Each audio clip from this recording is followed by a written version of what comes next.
পাত লিবিয়া যে দাও ব্যাগ দাওটা আমার কাছে দরিয়া এই ঠাহালিয়া বাইছাই হয়েছে।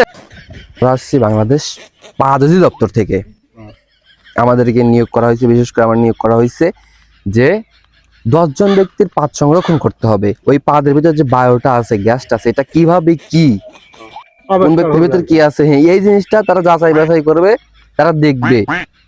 এটা বাংলাদেশের একটা কোনো না কোনো খাতের হ্যাঁ কাজে লাগবে। আচ্ছা তুমি পাঁচটা লিবে কি বোতল আনছো না?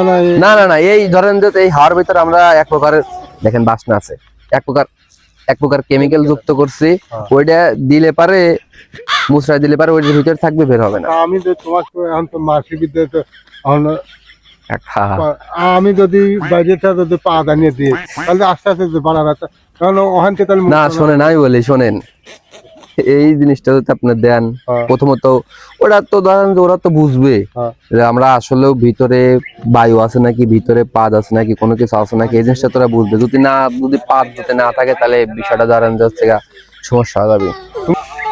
শোনেন আমি বলি, এটা 5 সেকেন্ডের ভিতরে আটকাই দিবেন। 5 সেকেন্ড লাগবে না, আমার কথা যে আমি গোয়ার হাতে মনে করো এভাবে করে ক্যাপাসিটি করি হ্যাঁ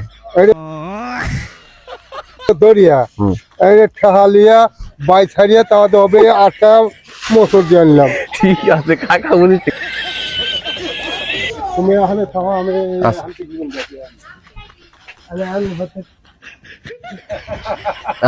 ওটা তো আমরা তো এখন তো টের পাবো না, বুঝবো না, এটা টের পাবো কখন, তখন ল্যাবে যাবে তখন। এর ছাড়া তো আচ্ছা এইগুলা ঢোকাও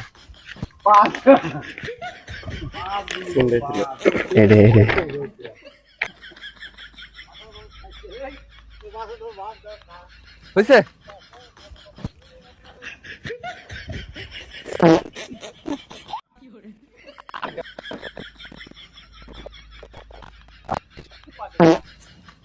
আমাদের তো ওই লোকই তো দরকার রে কাকা, তাহলে তো আমরা তো মেন জায়গায় আশেপাশে আমরা সারাদিন ধরে কোন জায়গায় ঘুরলাম,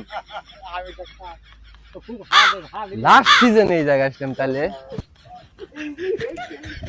হ্যাঁ হ্যাঁ প্যাপ দেন